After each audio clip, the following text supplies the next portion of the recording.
that we're in and see if it's one of these defining moments. But a lot of people seem to think that we are on the cusp of a seventh kind of age, that things are changing drastically in Western culture. And I don't disagree with them because I think you see some things happening right now that haven't happened in a long time.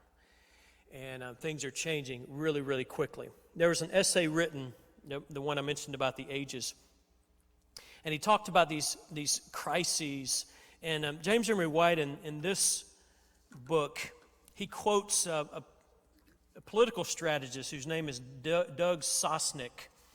And he said that, Sosnick said that he believes that our country right now is going through the most significant period of change since the beginning of the Industrial Revolution. He goes on to say that years from now, we're going to look back at this period of time and see it as a hinge moment, a connection point that ties two historical periods in time, one before and one afterward. And I don't know if you agree with that or not, but I think you ought to at least entertain the possibility that he's right, and that because of the digital revolution, certainly we would agree that it has changed so much, and you'd have to go back to the Industrial Revolution to point to something that's changed the world as much as this, with what's going on now. And I think it's important for us to be like the tribe of Issachar. In 1 Chronicles 12:32, the Bible says that these 200 leaders, these men, understood the signs of the times and knew the best course for Israel to take, for us to be aware of what's going on. Now, I mentioned the crises. There are different crises that come up, and they are associated with these defining moments in history, particularly as the church and faith relate to culture. And these are the four they suggest. Let's talk about each of these just briefly. You think about the history of Christianity and how the epicenter of Christianity has changed. It began with a center of the movement, center of Christianity being in Jerusalem, right? Jesus was crucified there. The Jerusalem church sent out missionaries, and so Jerusalem was a center for quite a while. It switched and went over to Rome, obviously, days of the Roman Empire, because of the Roman Empire, Roman Catholicism, the influence of Christianity, kind of the epicenter of Christianity moved. I didn't get that. Could you try again? Moved. I must say, it sounds like I say Siri a lot because she always hears me.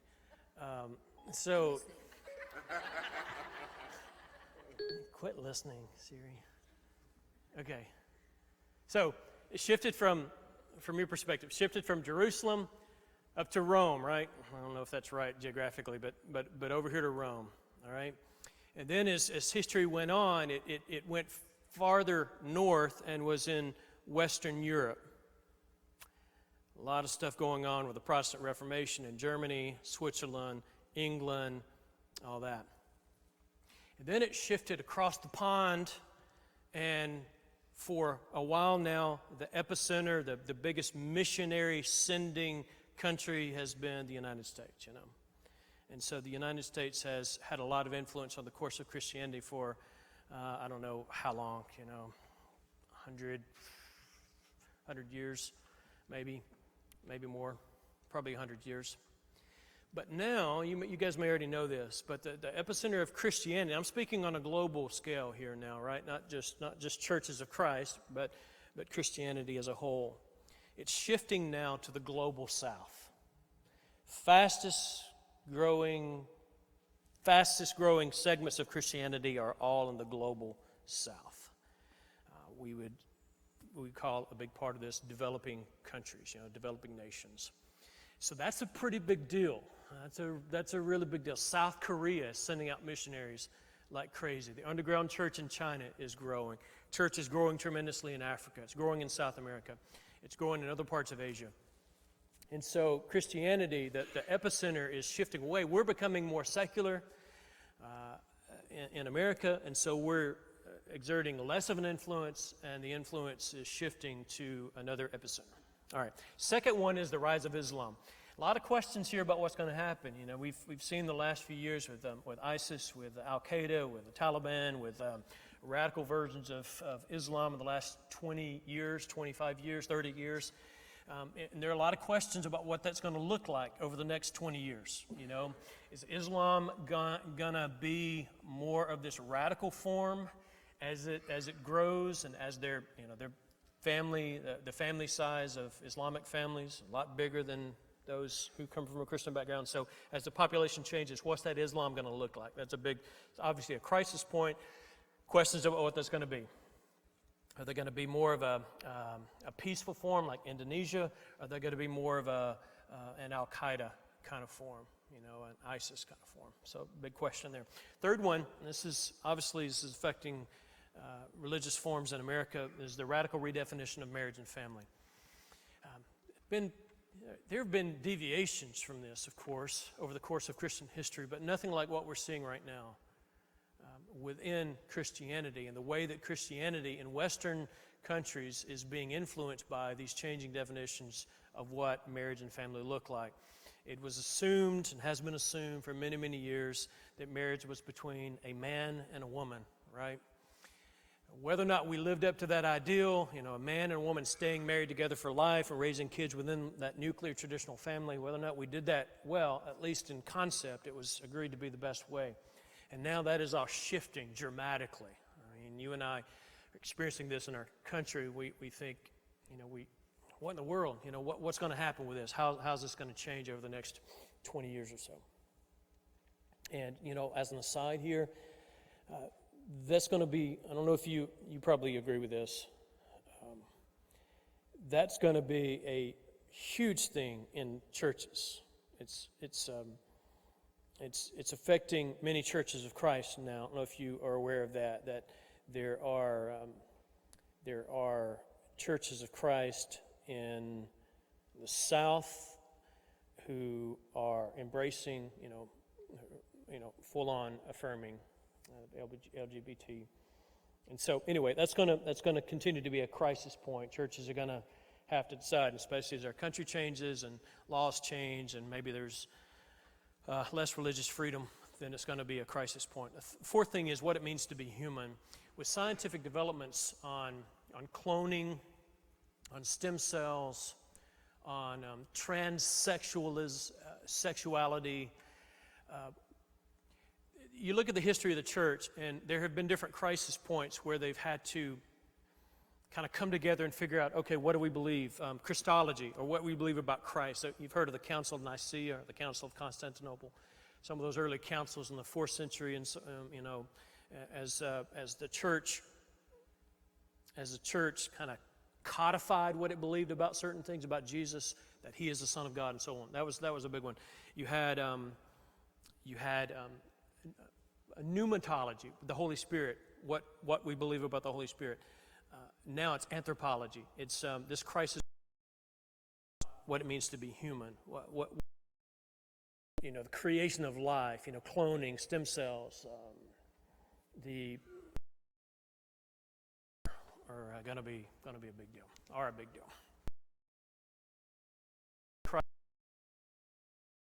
White goes on to talk about what he calls the second fall. The second fall.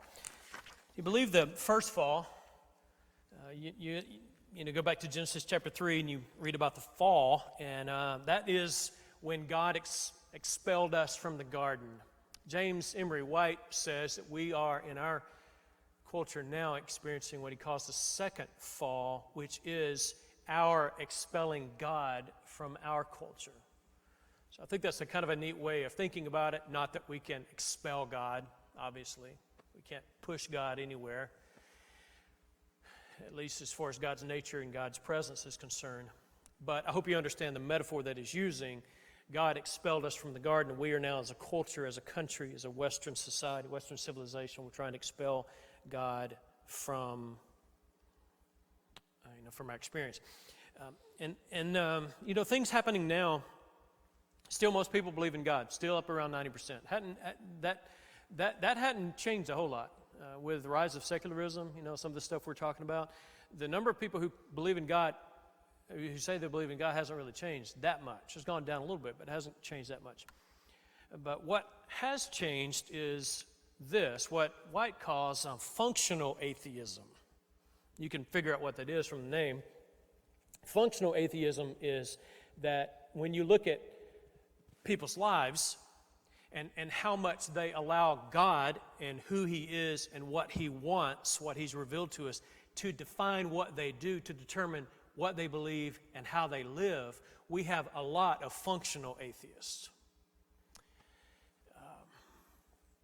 I believe in God, yes. But I'm going to do what I want to do.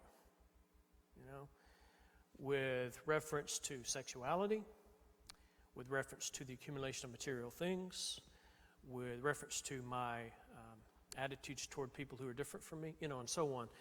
Functional atheism. Kathy Lynn Grossman, she was the co-researcher of that Pew Research study that was done back in 2008. It was a big deal, talking about the rise of the nuns. But she said, people today aren't merely secularized. They're not thinking about religion and rejecting it. They're not thinking about it at all, end quote. If that's true, it's a bit scary. They're not, if I can paraphrase what she's saying, people aren't saying, well, I've thought about religion, I've weighed it, I've, considered the pros and the cons, I've considered the evidence for it, but I'm just turning my back on. No, they're not even thinking about it. They haven't gone through this rational process where they've considered the evidence of it. It's just not a thing to them. If cornered, do you believe in God? Yeah. But they haven't really gone through this rational process of rejecting religion. They just don't even think about it. Functional atheism. Use this expression again. We'll talk more about it as we go along, but the rise of the nuns. Here's where I want to talk to you about our culture now and show you some charts. I hope you see the purpose of this. We'll refer back to this as we go through this. But I want just to talk about American culture for a minute and what it looks like. Everybody in this room has been affected by this. We all know people. We've got kids. We've got grandkids. We've got nephews and nieces. We've got people who grew up in this church. And we've got Gen Z. For me personally, I talk to my kids and I see some of these characteristics of Gen Z, which we'll talk about next week. I see it coming through in the way they think. It's just a little bit different from the way my generation thinks. I've got a couple of young millennials. I've got a couple of Gen Zs as far as my kids are concerned, and it's just interesting. It's interesting the way things change and the way thinking changes. So here's what's going on. Can you see that? Yeah, okay, you should be able to see this. Now, I want you to notice this with me for a minute. Let's just think about it. We got enough time. All right, that ain't going to see. All right, percentage of Americans claiming no religious identity. Okay. So I want you to notice on the far left, see the 1940s, the percentage of Americans who claim no religious identity in 1940 or so, 1930s and 40s, was about 5%. Now, in 50 years, it didn't change much. 1940 to 1990, it only went up by 3.1 percentage points. That's not a big change in 50 years, not really. For me, I think about in my own life, my dad was born in 41. Bailey, our oldest, was born in 93. So from the time that my dad was born to the time that Bailey was born, it didn't really change that much. The next 18 years, it almost doubled. You see that? From 1990 to 2008, it went from 8.1 to 15%, so it almost doubled. In the next 4 years, from 2008 to 2012, it went up another 4%. So you think about that. From 1940 to 1990, it went up 3 points. From 2008 to 2012, 4 years, it went up more than it had gone up in those 5 decades from 1940 to 1990. Percentage of Americans claiming no religious identity. And notice carefully that column on the right is adults under 30. Now, this was 2017, so this data is just a couple years old. But if anything, based on studies that are coming out even more recent than this, that number, and I'm going to show you one in just a second, it's higher than that.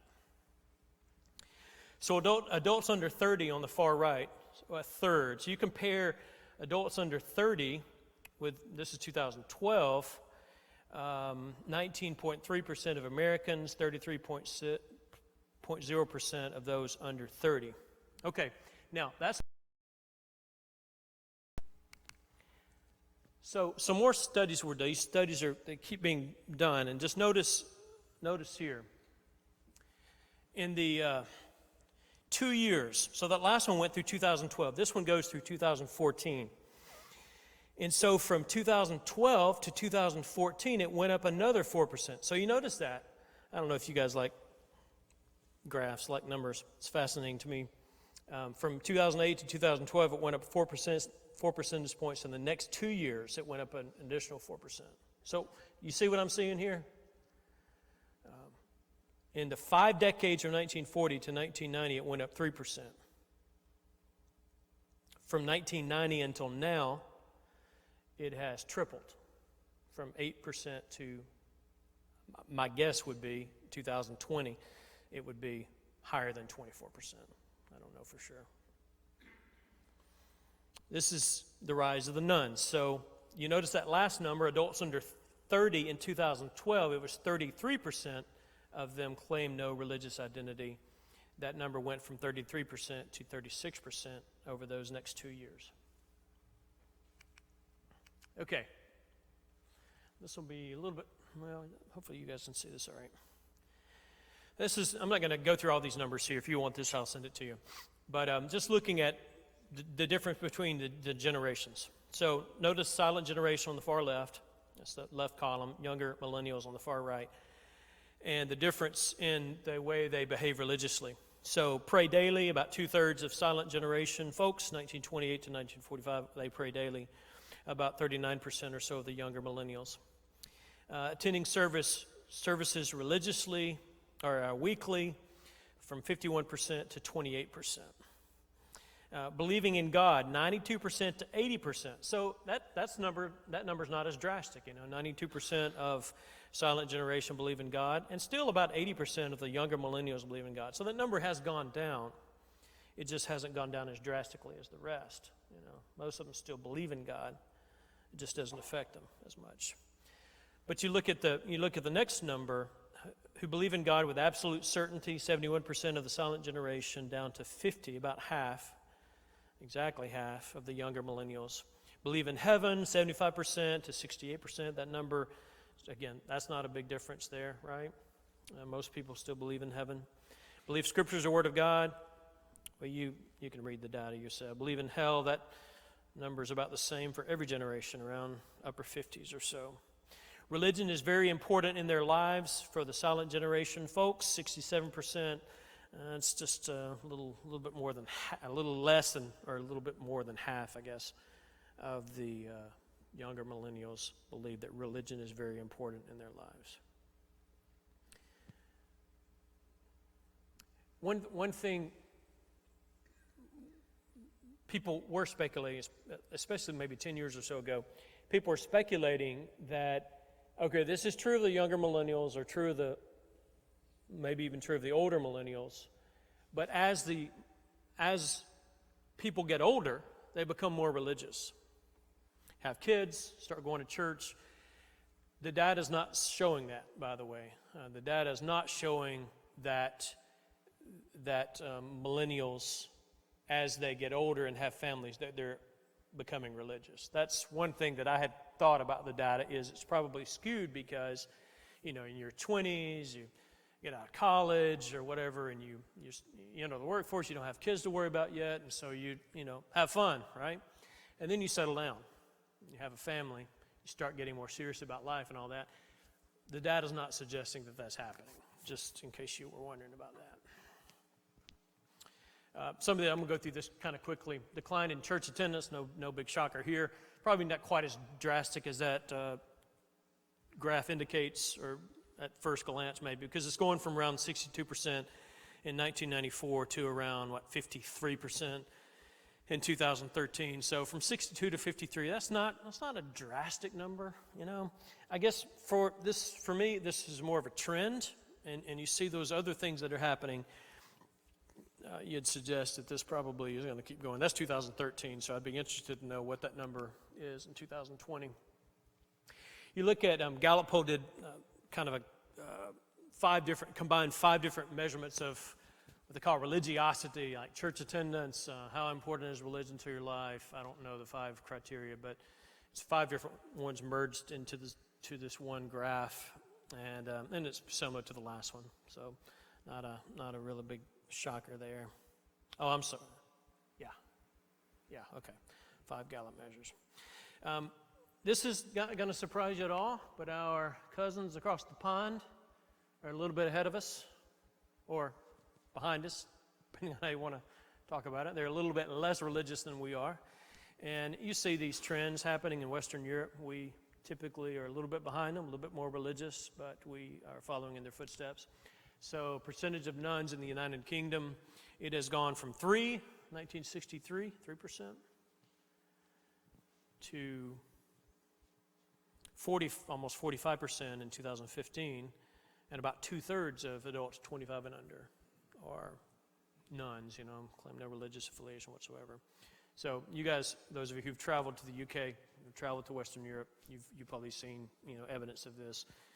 Still religious in some sort of very superficial way, but it's being removed from the public because of these some of this stuff going on. Okay, so what's happening?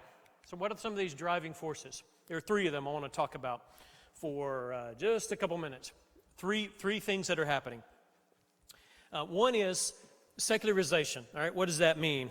This definition: sectors of society and culture removed from the domination of religious institutions and symbols. We need to, the society and culture needs to be less religious, needs to be less dominated by Christian forms or whatever form, So we want to get religious institutions and symbols out of the public sphere, all that. Second one is privatization.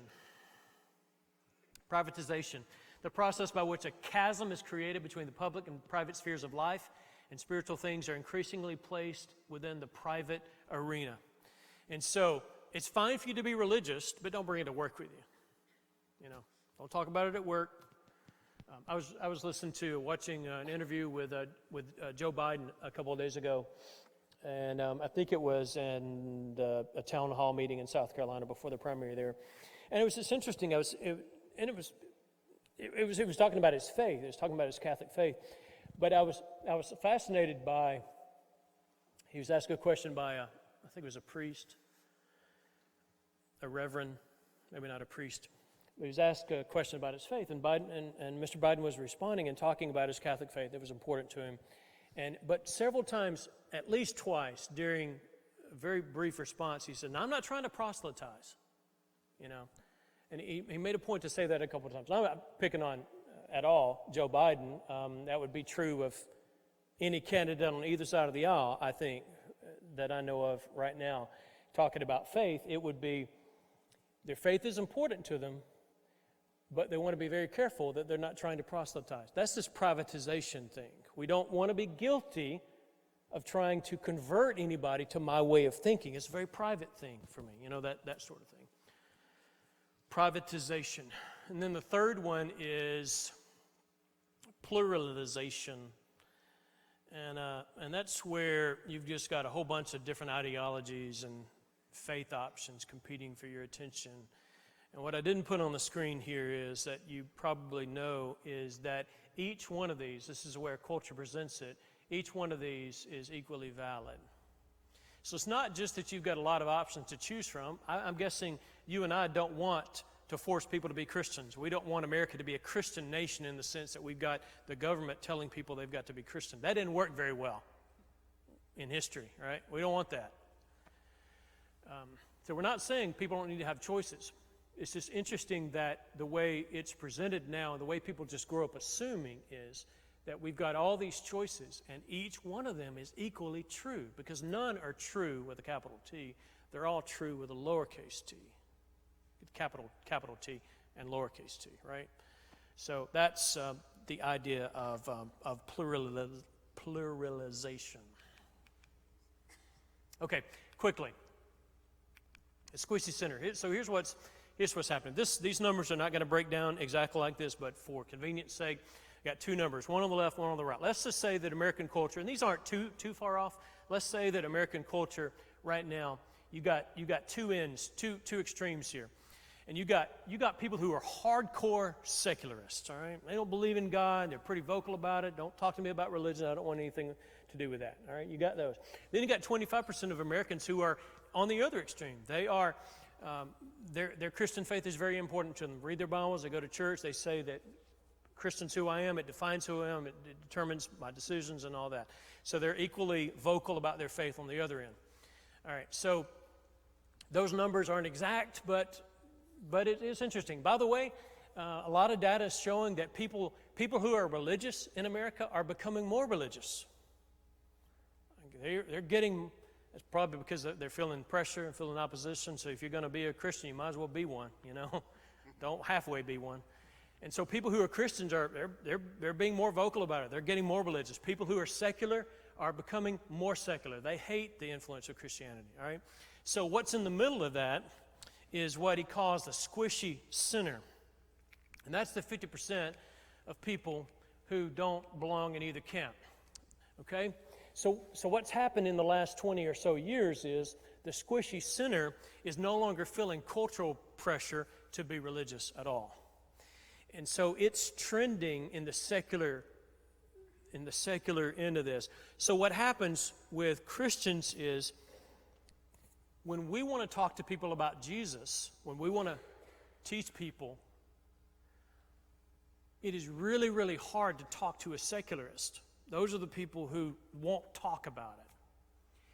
But the squishy center, people who are kind of ambivalent about it, those are people in the past that we've been able to talk to about Christ, and they've been receptive to it.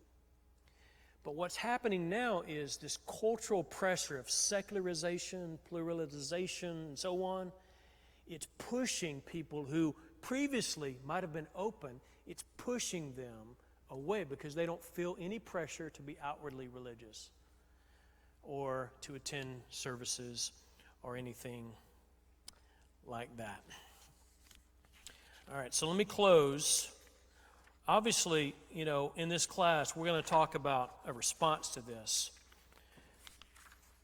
But I wanted to set the stage for you tonight in helping us to see where our country is, what's going on. You've experienced this, and you've probably got many anecdotal kind of stories here of something that you've gone through at work, and you're like, yeah, I can relate to that because we got this policy at work. You feel this pressure at work not to talk about this or not to say this or whatever. And so you kind of sense this. Well, the data confirms what you've experienced, that our society is changing a lot. And there are some pretty good indicators that it's changing drastically. Next Wednesday when we come back, we're going to look more closely at Generation Z, which, by the way, is the biggest generation. I said this at the beginning. It is now the biggest generation. It's bigger than the boomers. It's bigger than the millennials. It's the biggest generation, and it is so different. The way they think, the way they process, the way they think about matters of faith. And they're born between 1996 and 2010. So the oldest, what does that put them at? 24. Oldest Gen Z is 24-ish. You know, the youngest ones are still in elementary school. But as those born in the late 90s, who are in their 20s now, as they're getting out of college and entering the workforce, a lot of folks are segments anymore after this because culture is changing so quickly because of our 24/7 connectivity, always on internet. We're connected to people all over the world. that you cannot break it down into 15-year, 20-year segments anymore, that things are changing so quickly that it's more of a year-by-year thing, that this is evolving quickly. And you see what direction it's going in, right? As people think about faith. All right, I've thrown a ton out there at the wall. Maybe a little bit of it will stick. And you'll have thoughts you want to share. I didn't leave us any time at all. Well, fancy that.